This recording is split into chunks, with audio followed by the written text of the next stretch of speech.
Hello students, this is question number 1 from exercise 4.2 of NCERT class 10th.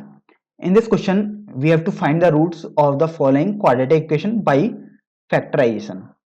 तो देखिए first part में we are given that x square minus 3x minus 10 equal to 0. तो अब ये देखो कि कभी भी आपको जब फैक्टराइजेशन का मेथड यूज करना होगा तो आप उसको हमेशा डिक्रीजिंग पावर ऑफ एक्स में लिखेंगे. तो देखो यहाँ सब पर जो भी टर्म्स हैं वो डिक्रीजिंग पावर ऑफ एक्स में, यहाँ पर एक्स स्क्वायर की पावर है, यहाँ एक्स है, यहाँ पर कांस्टेंट मींस एक्स की पावर 0 है. अब आप ये देखो -10 का मल्टीप्लाई अगर हम 1 से करेंगे तो ये आपके पास -10 आ जाएगा. अब आपको -10 के दो ऐसे फैक्टर देखने हैं जिनको जोड़ने पर -3 आ जाए. जैसे देखो -10 के फैक्टर आपके पास -5 और 2 हो सकते हैं जिनको जोड़ने पर आप देखो -3 आएगा, मतलब यही आपको चाहिए. तो जब आपको ये पता लग जाएगा तब आप देखो डायरेक्ट लिख सकते हो x square minus 5x plus 2x. देखो आपने -3 के लिए लिखा ही है लेकिन x तो रहेगा ही, तो आपने इस तरीके से लिख दिया. So this will be x minus 5. Now अब आप ये देखो कि इन दोनों में से भी कुछ ऐसा ही कॉमन लिया जाए ताकि ये फैक्टर x माइनस 5 जरूर बने एक ब्रैकेट में. तो आपको दो कॉमन लेना चाहिए, मतलब it should be x minus 5 in the bracket. तो x minus 5 x plus 2 equal to 0. So it will be x equal to 5 or x equal to -2. So these are our roots of part 1. अब देखो second part में आते हैं.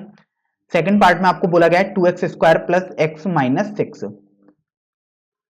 तो यहां लिख देते हैं 2x square plus x minus 6 equal to 0. अब यहां पर आप देखो -6 का गुणा हम 2 से करते हैं, मींस इट विल बी -12. अब -12 के दो ऐसे आपको फैक्टर चाहिए जिनको जोड़ने पर आपके पास देखो x का कोफिशिएंट 1 है तो 1 आना चाहिए. तो देखो -3 and 4 are these two coefficient. तो देखो ये आ जाएगा 2x square minus 3x plus 4x minus 6 equal to 0. आप चाहें तो 4x को देखो पहले भी लिख सकते हैं, तो -3x को बाद में भी लिख सकते हैं, कोई दिक्कत नहीं होगी. अब इसमें देखो कॉमन ले लो, x कॉमन आपके पास आ गया तो 2x माइनस 3 आया. अब आपको इन दोनों में कुछ ऐसा कॉमन लेना है कि एक 2x माइनस 3 का फैक्टर जरूर आना चाहिए. तो देखो 2 कॉमन ले लो आप, तो ये 2x माइनस 3 ब्रैकेट में आ गया. तो ये देखो 2x माइनस 3 यहां पर भी आ गया और यहां पर भी इस ब्रैकेट में आ गया. So it is taken common, then it will be 2x minus 3 multiplied by x plus 2 equal to 0.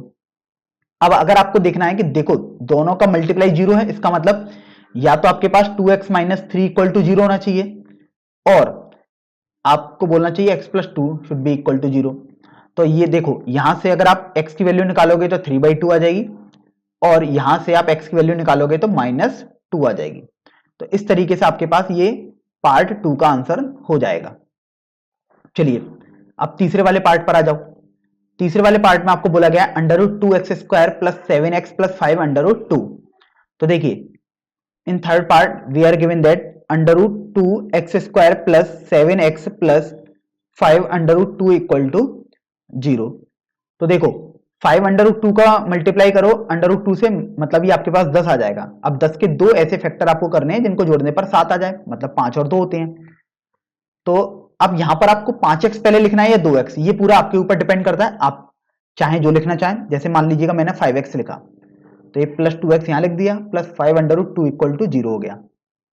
अब आप ये देखो इसमें हम x कॉमन ले सकते हैं तो ये आ जाएगा √2x प्लस 5 प्लस इसमें आपको कुछ ऐसा कॉमन लेना है कि ताकि एक फैक्टर आपके पास √2x प्लस 5 जरूर आए.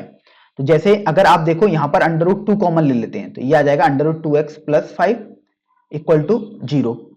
अब ये देखो यहां से √2x प्लस 5 एक फैक्टर हो गया multiplied by x plus √2 equal to 0. तो इसका मतलब ये हुआ कि या तो ये 0 होना चाहिए या ये 0 होना चाहिए. तो it will be x equal to -5 upon √2 और x इक्वल टू -√2. तो ये आपके पास देखो तीसरा वाला पार्ट सॉल्व हो गया इस क्वेश्चन का. अब देखिए फोर्थ वाले क्वेश्चन पार्ट में आ जाते हैं. फोर्थ वाले पार्ट में आपको बोला गया है कि 2x square minus x plus 1 upon 8 equal to 0. तो देखिए यहां फोर्थ पार्ट में हम लिख देते हैं 2x square minus x plus 1/8 equal to 0. तो देखो अभी हम क्या करते हैं कि एलसीएम ले लेते हैं. जब भी आपके पास p अपॉन क्यू के रूप में आए और जब q 1 ना हो, तो मतलब 1 के अलावा कुछ भी होगा तो बेसिकली जैसे 8 है यहां पर, तो आप ट्राई करो कि सबसे पहले आप एलसीएम ले लो। तो अगर एलसीएम लेंगे तो ये आ जाएगा 16x square minus 8x plus 1 upon 8 equal to 0। अब इस 8 को हम हटा सकते हैं क्योंकि इधर साइड ट्रांसफर करेंगे तो 0 बन जाएगा। तो this will be 16x square minus 8x plus 1 equal to 0। तो अब ये ध्यान रखो, बेसिकली इस क्वेश्चन को सॉल्व करने का मतलब आपको बेसिकली ये क्वेश्चन सॉल्व करना है। तो देखो, 1 का गुणा 16 से करेंगे तो 16 आएगा। 16 के दो ऐसे फैक्टर हमें देखने हैं जिनको मल्टीप्लाई करने जोड़ने पर -8 आ जाए। तो देखो वो आप जानते हो -4 और -4 हो गए। तो देखो ये आ जाएगा 16x square minus 4x plus 1 equal to 0। Hence it will be, देखो 4x will be taken common, 4x minus 1. Now minus 1 is taken common from the two terms, 4x minus 1 equal to 0. तो अब ये देखो आपके पास हो जाएगा 4x minus 1 multiplied by 4x minus 1 equal to 0। तो यहां से अब ये देखो आपके पास ये दोनों फैक्टर सेम बन रहे हैं, तो चाहे कहीं से भी निकालो x की वैल्यू आपके पास 1/4 ही आएगी। यहां से निकालो चाहे यहां से निकालो। अब आपको दिखा कि यहां पर रूट तो देखने में तो एक ही लग रहा है, लेकिन ध्यान रखें कि रूट तो हमेशा दो होंगे, नंबर ऑफ रूट्स, लेकिन वैल्यू बेसिकली दोनों की एक ही होगी। इसलिए अगर हम वैल्यू की बात करें कि डिफरेंट वैल्यू कितनी है तो वो एक ही है, लेकिन number of root should be always 2। तो ये आपके पास देखो फोर्थ पार्ट हो जाएगा। Now coming to the last part, we are given that 100x square minus 20x plus 1 equal to 0। In fifth part 100x square minus 20x plus 1 equal to 0। तो अब ये देखो 1 को अगर हम मल्टीप्लाई करें 100 से तो आपके पास 100 आ जाएगा। अब 100 के आपको दो ऐसे फैक्टर देखने हैं जिनको जोड़ने पर -20 आ जाए। तो -10 और -10 हो गए। So this is written as 100x square minus 10x plus 1 equal to 0। Now 10x is common from the two terms, we get 10x minus 1. Now minus 1 is taken common from the two terms, we get 10x minus 1 in another bracket. So it will be 10x minus 1 multiplied by 10x minus 1 equal to 0. फिर आप ये देखो कि आपके पास दोनों जो factor हैं वो दोबारा कॉमन आ गए, एक जैसे आ गए। तो आप कहीं से भी निकालो x की वैल्यू आपके पास 1/10 ही आएगी। तो बेसिकली आप दोबारा यहां पर देख रहे हो कि वैल्यू तो भले एक ही आ रही है आपके पास, जो कि दोनों में सेम आएगी, लेकिन number of roots will always B